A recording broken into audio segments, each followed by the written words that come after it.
नहीं हुई और दिल्ली के लोग इस भीषण गर्मी में पानी के संकट से लगातार जूझ रहे हैं। आप यकीन नहीं करेंगे, 1994 में दिल्ली के पानी का कोटा निर्धारित हुआ था। 1994 में, जब लगभग दिल्ली की आबादी 1.25 करोड़ के आसपास थी। आज 3 करोड़ से ज्यादा दिल्ली की आबादी है। 1994 में भी दिल्ली के पानी का कोटा था 1005 MGD और 30 साल के बाद जब आबादी, जनसंख्या, पॉपुलेशन 3 गुना बढ़ गई, तब भी दिल्ली के पानी का कोटा है मात्र 1005 MGD। मुझे भाजपा के लोग दुनिया का कोई विज्ञान बता दें, भारत के प्रधानमंत्री कोई विज्ञान बता दें, कोई एक ऐसा तरीका बता दे बीजेपी के लोग जिससे पानी बनाया जा सके। जो हमारा निर्धारित कोटा है, अगर उतना पानी भी हमें नहीं मिलेगा, एक तो 3 गुना आबादी पर उतना ही पानी हमको मिल रहा है, तो आप मुझे बताइए कैसे दिल्ली के अंदर आपूर्ति हो सकती है? कैसे दिल्ली के लोगों को पानी दिया जा सकता है पर्याप्त मात्रा में, जब हमें मिलेगा ही नहीं पीछे से? दिल्ली की अरविंद केजरीवाल जी की सरकार ने पिछले 9 साढ़े 9 साल के अंदर 12,000 किलोमीटर पाइपलाइन बिछाने का काम किया। 12,000 नई पाइपलाइन बिछाने का काम किया। 12,000 किलोमीटर। कैनाल के अंदर पानी की बर्बादी ना हो, इसको पक्का कराने के लिए 500 करोड़ रुपए खर्च किया दिल्ली की सरकार ने। जितने प्रयास हमारी तरफ से हो सकते थे हमने किया। हर स्तर पे कोशिश की कि दिल्ली के लोगों को पानी मिल सके। पहली बात तो यह समझ लीजिए, एक आदमी के लिए मान लीजिए 1 गिलास पानी होता है, आदमी की संख्या हो गई 3, लेकिन पानी उतना ही है, 1 गिलास पानी ही है जिसमें 3 लोगों को पानी पिलाना है। उसमें से भी आप कटौती कर रहे हैं। यह कौन सा न्यायपूर्ण तरीका है? और किस बात की दुश्मनी निभा रही है भारतीय जनता पार्टी की सरकार दिल्ली के लोगों से? यह कि उन्होंने प्रधानमंत्री जी को 7 सीटें देकर जिता दिया, यह कि दिल्ली से 2 केंद्रीय मंत्री बन गए, यह दिल्ली वालों का गुनाह है, अपराध है। पिछले 3 बार से लगातार दिल्ली के लोग 7 सांसद भारतीय जनता पार्टी के नरेंद्र मोदी जी के जिता रहे हैं। इन सवालों को लेके आतिशी जी 5 दिनों से अन्न त्याग करके बैठी हुई थी, अनशन पर बैठी हुई थी। उनकी तबीयत बिगड़ रही थी। डॉक्टर उनको बार बार कह रहे थे कि आप अपना अनशन तोड़िए। लेकिन कल रात में अचानक उनकी हालत बिगड़ना शुरू हो गई। पहले LNJP के डॉक्टरों की टीम ने शाम को देखा, फिर अपोलो में उनका ब्लड सैंपल चेक कराया गया, LNJP में ब्लड सैंपल चेक कराया गया और उनका जो शुगर लेवल आया वो 43 आया। उसी समय रात में LNJP के डॉक्टरों को फिर बताया गया, मैं करीब 1:30 बजे के आसपास पहुंचा वहां पे भोगल के अनशन स्थल पे, और हमने बताया कि अभी ब्लड शुगर का जो लेवल है वो 43 है। 36 भी होगा बाद। डॉक्टरों ने बार बार कहा, अब आप इनका तुरंत चेक करते रहिए, ब्लड शुगर कितना है इस वक्त, कितना है। तो 1-2 बार वहां फिर चेक हुआ। अंतिम जो ब्लड शुगर रिपोर्ट आई वो 36 आई, 36 जो ग्लूकोमीटर में चेक किया गया। डॉक्टरों की सलाह थी किसी भी हालत में इनको तुरंत हॉस्पिटल भर्ती कराना पड़ेगा, वरना आतिशी का जीवन जा सकता है। उनके साथ कोई बड़ी घटना हो सकती है, उनका जीवन जा सकता है। फिर हम सारे लोगों ने, पार्टी के लोगों ने आपस में बातचीत किया और रात को लगभग 3:30 पौने 4 बजे के आसपास उनको एलएनजेपी में एडमिट कराया गया और आईसीयू में उनको भर्ती किया गया। आतिशी जी अभी भी एलएनजेपी के आईसीयू में भर्ती हैं। रात में जब गई तो उनकी स्थिति ठीक नहीं थी। उनकी सारी जांच चल रही है। हम सब ईश्वर से प्रार्थना करते हैं कि जल्द ही आईसीयू से आतिशी जी निकलें, उनका स्वास्थ्य ठीक हो। एलएनजेपी के अंदर आईसीयू में जो डॉक्टर हैं वो उनकी देखभाल कर रहे हैं और आज हम लोग भारत के प्रधानमंत्री को भी चिट्ठी लिख रहे हैं, उनसे भी अनुरोध कर रहे हैं कि आप दिल्ली के हक का पानी दिलवाइए, जो हमारा अधिकार है वो पानी दिलवाइए। बीच में हमारा प्रतिनिधि मंडल दिल्ली के उपराज्यपाल महोदय से भी मिला था और उनसे भी हम लोगों ने अनुरोध किया था कि आप हरियाणा के मुख्यमंत्री से बातचीत करके इस समस्या का समाधान कराइए। उन्होंने उसी दिन शाम को 4 बजे हरियाणा के मुख्यमंत्री से बातचीत की थी, जिसकी उन्होंने मीडिया के माध्यम से सूचना भी दी आप लोगों को और आश्वस्त किया कि दिल्ली को पानी मिलेगा। इन सब परिस्थितियों को देखते हुए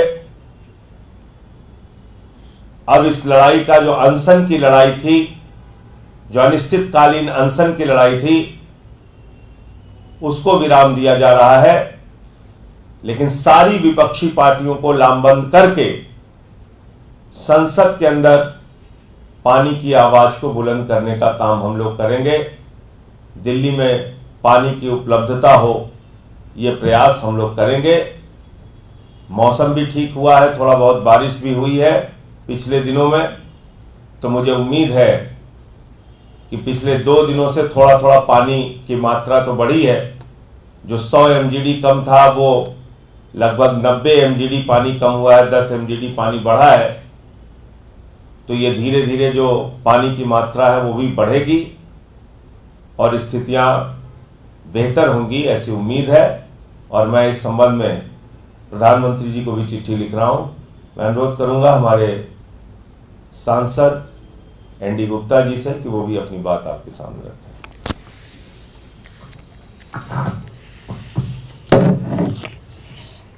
सभी पत्रकार साथियों को मेरा नमस्कार। वैसे बहुत ही डिटेल में माननीय सांसद श्री संजय सिंह जी ने अपनी बात कही और किस प्रकार से ये आज की डिमांड जो है, आज जो गुहार है पानी के लिए, वो आम आदमी पार्टी की नहीं है, हमारी नहीं है, ये दिल्ली के हर एक नागरिक की गुहार है कि पानी जो है केंद्र सरकार, हरियाणा सरकार जो हमारे हक का पानी है वो हमें दे। मैं एक बात यहाँ कहना चाहता हूँ कि जेठ का महीना भी 3 दिन पहले खत्म हुआ है और जेठ का बड़ा पवित्र महीना होता है।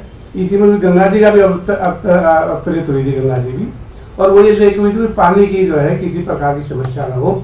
और आपने देखा जेठ के महीने में तो निर्जला एकादशी, दशहरा था, जगह जगह छबील लगाई जाती हैं, जगह जगह प्याऊ लगाई जाती हैं। इन सब चीज़ों को दरकिनार करते हुए आज केंद्र सरकार, चाहे हरियाणा सरकार, चाहे हमारे लेफ्टिनेंट गवर्नर दिल्ली के, सब ने इस बात को बिल्कुल ध्यान न देते हुए दिल्ली को पानी के लिए तरसा दिया। और कोई मतलब जब नाजायज डिमांड नहीं है, जैसे अभी आदरणीय संजय जी ने कहा कि 1994 के एग्रीमेंट के हिसाब से जो एग्रीमेंट हुआ था उसके बाद 3 गुना पॉपुलेशन बढ़ गई है और हमारा पानी का इंटाइटमेंट उस हिसाब से बढ़ा है।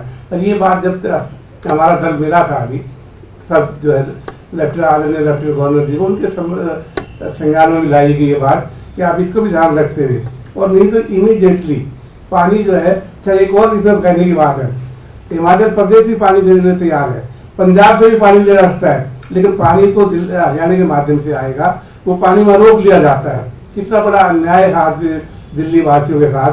पानी का कहीं से भी अरेंजमेंट कर लीजिए आप, उसको तो आएगा हरियाणा से, हरियाणा ने कसम खाई कि पानी को नहीं जाने देंगे। तो अभी इन सब समस्याओं को देखते हुए अनशन की अतिथि दी गई माननीय मंत्री, जल मंत्री, उन्होंने भी डिमांड रखी। आज उनकी पोजीशन नहीं हॉस्पिटल में है, लेकिन आज जो है संजय जी ने भी आपके सामने समक्ष रखी बात कि हम जो है प्रधानमंत्री जी भी गुहार लगाएंगे, उनको भी चिट्ठी लिखेंगे और आने वाले समय में इस समस्या का हल हो जाएगा। तो ऐसा लगता है भगवान भी प्रसन्न हुए हैं। जिस दिन अतिथि जी ने अनशन किया था उस दिन भी थोड़ी बारिश आई और आगे वो बारिश की मात्रा बढ़ती जा रही है। इन शब्दों के साथ आप हमारी बात आपके माध्यम से केंद्र सरकार को, प्रधानमंत्री को, लेफ्टिनेंट गवर्नर को और हरियाणा के चीफ मिनिस्टर तक पहुँचे और जो आज जो उन्होंने कसम खाई नहीं दे उसको कसम को तोड़े और जल को जो है छोड़े। इन शब्दों के साथ थैंक यू। संजय जी, ओम बिरला जी एक बार फिर से स्पीकर बनाए जा रहे हैं। मैं तो अभी आप सबके सामने यहाँ प्रेस कॉन्फ्रेंस में हूँ और रात लगातार हॉस्पिटल में रहा, तो लोकसभा स्पीकर के लिए अभी चयन वोटिंग होगी नहीं होगी, सर्वसम्मति से चुने जाएंगे, वो देखने के बाद ही कुछ बोलना ठीक होगा। क्या खत्म हो गया? अब आईसीयू में एडमिट है, दवा शुरू हो गई है, तो इसको इस अनिश्चितकालीन अनशन का विराम हो गया है, लेकिन आंदोलन के जो दूसरे रास्ते हैं उसको हम लोग अपनाएंगे, जो हमारा पानी का हक है उसको लेने के लिए।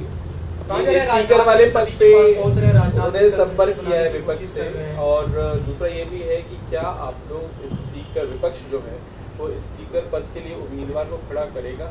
आपकी क्या इसमें? देखिए, इसमें मेरी राय ये है कि ये सबसे ज्यादा चिंता का विषय एनडीए के घटक दलों के लिए है। इंडिया गठबंधन के दलों के लिए भी चिंता का विषय है और एनडीए के घटक दलों के लिए भी चिंता का विषय है। आज मेरी बात हो सकता है टीडीपी के मित्रों को और जेडीयू के मित्रों को ना समझ में आ रही हो, लेकिन इस पार्टी का इतिहास उनको जरूर याद करना चाहिए। पिछले 10 साल में 6-7 सरकारें अलग अलग राज्यों में तोड़ फोड़ के गिराई है बीजेपी ने। जहां तक टीडीपी का सवाल है, टीडीपी खुद उसके 4 सांसद राज्यसभा में तोड़कर बीजेपी में शामिल किए गए थे। भारत के संसदीय इतिहास में पहली बार ऐसा हुआ कि लगभग 150 सांसद, जब ये चुनाव नहीं हुआ था उसके पहले का जो सत्र हुआ उसमें निलंबित करके बाहर किए गए थे। लगभग 150 सांसद, दोनों हाउस के मिलाकर। तो आप कल्पना कर सकते हैं कि इन परिस्थितियों में स्पीकर महोदय अगर भारतीय जनता पार्टी के अनुरूप उनके हिसाब से काम करेंगे तो एनडीए के घटक दलों के लिए कितना खतरा हो सकता है और किस प्रकार से उनकी पार्टियों को खंडित विखंडित किया जा सकता है, ये सब होगा। आप लोग भी देखेंगे, हम भी देखेंगे। न कहीं आप जा रहे हैं, न कहीं मैं जा रहा हूं। तो इसके अलावा दूसरे जो मामले हैं संसद में, आप लोग क्या क्या मुद्दे उठाएंगे, क्या तैयारी आप लोग कर रहे हैं? पानी का एक तो आपने बताया कि आप लोग बात करेंगे विपक्ष। देखिए, सबसे बड़ा सवाल इस वक्त दिल्ली के लिए पानी का है, वो पानी का मुद्दा हम लोग उठाएंगे। पूरे देश के लिए सबसे बड़ा सवाल है नीट एग्जाम और पेपर लीक। पेपर लीक के कारण पिछले 2 वर्षों में लगभग 2 करोड़ बच्चों का भविष्य बर्बाद हुआ है, अलग अलग राज्यों में। आप गुजरात का ले लीजिए, राजस्थान का ले लीजिए, हरियाणा का ले लीजिए, उत्तर प्रदेश का ले लीजिए, मध्य प्रदेश का ले लीजिए। लगभग 2 करोड़ बच्चों की जिंदगी बर्बाद हुई है पेपर लीक के कारण। और अकेले नीट की परीक्षा में 24 लाख बच्चों ने फॉर्म भरा था। एक तो सबसे बड़ी आपकी कमाई हो जाती है फॉर्म भरने से, बहुत ज्यादा हुई है। दूसरी कमाई हो जाती है, वो बेचारे तैयारी करते हैं, पढ़ाई करते हैं, कोचिंगों में जाते हैं, उसके जरिए हो जाती है। तीसरी कमाई हो जाती है 500-500 किलोमीटर की यात्रा करके एग्जाम देने जाते हैं। और इन सब के ऊपर जो भ्रष्टाचार वाली कमाई होती है, जिसमें पैसा ले लेकर पेपर लीक करा के कुछ लोगों को चयन किया जाता है, ये तो खुला भ्रष्टाचार का खेल है। अब तो स्टिंग ऑपरेशन आ रहे हैं, अब तो खुद से अपराधी जो है वो आके एडमिट कर रहा है ऑन कैमरा, मीडिया के सामने भी और पुलिस के सामने भी, जांच एजेंसियों के सामने भी, कि पेपर लीक में उनकी भागीदारी थी। तो फिर एग्जाम रद्द क्यों नहीं हो रहा? पेपर लीक का जब पता चल गया तो एग्जाम रद्द क्यों नहीं हो रहा? नीट की पीजी का एग्जाम रद्द हो गया, पोस्टपोन हो गया। यूजीसी का एग्जाम रद्द हो गया। तो नीट का जिसका पेपर लीक साबित हो गया है, उसका एग्जाम रद्द क्यों नहीं किया जा रहा है? तो निश्चित रूप से ये कुछ मुद्दे हैं जो बड़े मुद्दे हैं, और सरकार से हम लोग मांग करेंगे कि नीट का एग्जाम रद्द किया जाए। सर, एक खबर आई कि राम मंदिर बनने के बाद जो उसकी छत है मुख्य भवन की, वहां से पानी लीक हो रहा है बारिश का। वो तो पुजारी उन्होंने इस मसले वो तो महंत का स्टेटमेंट आया है। महंत जी का भी स्टेटमेंट मैंने देखा था, जो मुख्य पुजारी हैं वहां के। देखिए क्या है कि वो तो एक हमारे धार्मिक जो गुरु हैं, नई संसद में भी पानी आ रहा है जैसे, जो हमारे धार्मिक गुरु हैं, धार्मिक व्यवस्थाएं उनके आदेश पर संचालित होती हैं। और आपको याद होगा, भारत के हमारे हिंदू धर्म के शंकराचार्यों ने मना किया था कि भाई मंदिर अभी अधूरा है, इसकी प्राण प्रतिष्ठा होनी चाहिए, बिल्कुल होनी चाहिए, लेकिन मंदिर के पूरे निर्माण के बाद। लेकिन अपने राजनीतिक फायदे के लिए, चुनावी फायदे के लिए आनन फानन में आपने मंदिर का उद्घाटन कर दिया। हमने सारे कागजात रखे थे उस समय कि किस तरीके से चंदा, प्रभु श्री राम के नाम पे जो चंदा एकत्रित किया जा रहा है, उसका किस तरीके से भ्रष्टाचार और उसमें चोरी की जा रही है।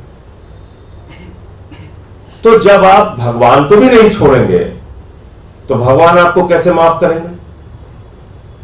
जब आप भगवान को भी नहीं बख्शेंगे तो भगवान आपको कैसे बख्शेंगे?